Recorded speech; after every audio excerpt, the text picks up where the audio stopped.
Assalamualaikum warahmatullahi wabarakatuh. Perkenalkan, nama saya Alfia Rizky Amanda, kelas 11 MIPA 3, absen nomor 2.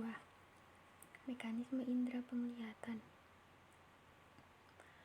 Bagian mata. Di mata terdapat beberapa bagian. 1. Kornea. Kornea adalah bagian mata berupa jaringan transparan yang berbentuk kubah dan membentuk bagian depan mata. Kornea berfungsi sebagai jendela yang menjadi jalan agar cahaya bisa masuk ke mata. Kornea juga merupakan titik awal tempat proses pemfokusan cahaya terjadi agar mata bisa melihat sekitarnya dan lebih jelas.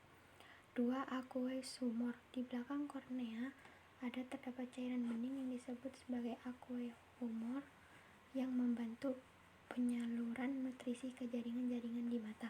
Kurangnya cairan ini bisa meningkatkan tekanan dalam mata yang menimbulkan masalah pada mata seperti glaukoma. 3. Iris. Iris biasanya dikenal sebagai bagian mata yang memberikan warna pada mata, tetapi fungsi iris tidak hanya terbatas sebagai memberi warna. Iris terdiri dari otot-otot yang membantu pupil untuk dapat membesar dan mengecil. Iris merupakan pengatur seberapa banyak cahaya yang masuk ke mata dengan menyesuaikan ukuran dari pupil. 4. Pupil. Pupil dapat sebagai titik atau bulatan hitam di bagian tengah mata. Pupil berfungsi sebagai celah agar cahaya bisa masuk ke mata. Ukuran pupil diatur oleh iris yang akan membuat pupil mengecil saat berpapar cahaya yang terlalu silau atau berlebih.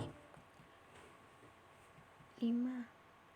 Sklera. Bagian jaringan berwarna putih dan keras yang meliputi keseluruhan mata Anda, kecuali bagian kornea dikenal sebagai sklera. Sklera berperan sebagai tempat melekatnya otot-otot mata yang membuat mata bisa bergerak. 6. Lensa. Bagian mata berupa lensa merupakan bagian kedua mata setelah kornea yang memfokuskan cahaya dan gambar retina.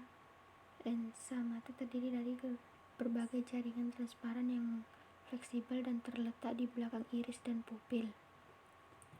Lensa akan mengubah bentuknya untuk dapat memfokuskan objek yang dilihat oleh mata. Lensa akan menipis ketika melihat objek yang lebih jauh dan menebal ketika melihat objek yang dekat. 7. Vitreous. Vitreous adalah salah satu bagian mata yang jarang diketahui tetapi memiliki fungsi yang cukup penting. Vitreous memiliki struktur yang seperti jeli dan mengisi bagian belakang mata serta berperan untuk mempertahankan bentuk mata dan menahan retina agar tetap pada tempatnya. 8. Retina. Salah satu bagian mata yang sering disebut adalah retina. Retina berperan untuk memproses cahaya yang masuk ke mata. Sinyal elektrik yang akan disalurkan ke otak melalui saraf optik. Retina terdiri dari jaringan-jaringan yang sensitif terhadap cahaya yang berada pada permukaan bagian dalam mata. 9. Koroid. Koroid merupakan membran berwarna coklat tua yang terletak di antara sklera dan retina. Koroid terdiri dari berbagai pembuluh darah yang berfungsi untuk menyuplai darah dan nutrisi ke retina dan seluruh bagian mata. Kelainan pada indera penglihatan. 1. Rabun jauh. Rabun jauh atau miopia adalah kondisi ketika mata tampak samar melihat benda jarak jauh. Rabun jauhnya disebabkan oleh faktor genetik. Untuk mengatasi rabun jauh diperlukan penggunaan kacamata, lensa kotak, atau operasi laser mata. 2. Rabun dekat. Rabun dekat merupakan kebalikan dari rabun jauh, yaitu ketika mata tampak samar melihat objek dari jarak dekat. Umumnya disebabkan genetik dari orang tua yang menderita rabun dekat. Penanganan rabun dekat sama dengan rabun jauh yang menggunakan kacamata, lensa kotak, dan operasi laser mata. 3. Rabun senja. Rabun senja adalah kelainan mata yang terjadi saat seseorang tidak bisa melihat di tempat dengan pencahayaan buruk, tempat gelap, ataupun di malam hari. 4. Astigmatisme. Astigmatisme merupakan kelainan mata yang disebabkan oleh kelengkungan kornea atau lensa yang tidak sempurna atau tidak rata. 5. Buta warna dinyatakan mengalami buta warna jika tidak dapat melihat warna tertentu atau tidak mampu membedakan satu warna dengan warna yang lain, atau biasanya merah dan hijau. Kondisi ini terjadi ketika sel kerucut atau sel warna dalam mata tidak bekerja normal.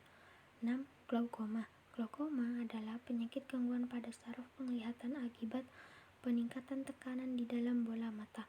Peningkatan tekanan ini diduga berkaitan dengan tekanan darah tinggi, adanya sumbatan di saluran air mata, atau penggunaan obat mata golongan kortikosteroid secara berlebihan. 7. Konjungtivitis.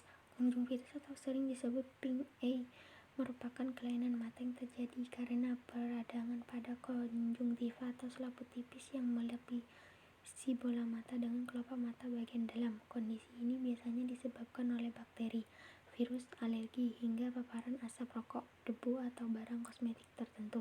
Oleh karena itu, biasakah mencuci tangan dengan baik sebagai salah satu pencegahan kelainan mata ini. 8. Katarak. Katarak merupakan kelainan mata yang terjadi akibat penumpukan protein pada lensa mata sehingga menjadikan penglihatan samar. Jenis katarak yang paling sering terjadi adalah katarak nuklir. Tumpukan protein ini dapat terjadi akibat proses penuaan, radiasi sinar ultraviolet, diabetes, obesitas, cedera mata, atau bisa juga faktor bawaan dari lahir. Operasi katarak merupakan pilihan terapi yang tepat bagi penderita katarak. Sekian, terima kasih. Assalamualaikum warahmatullahi wabarakatuh.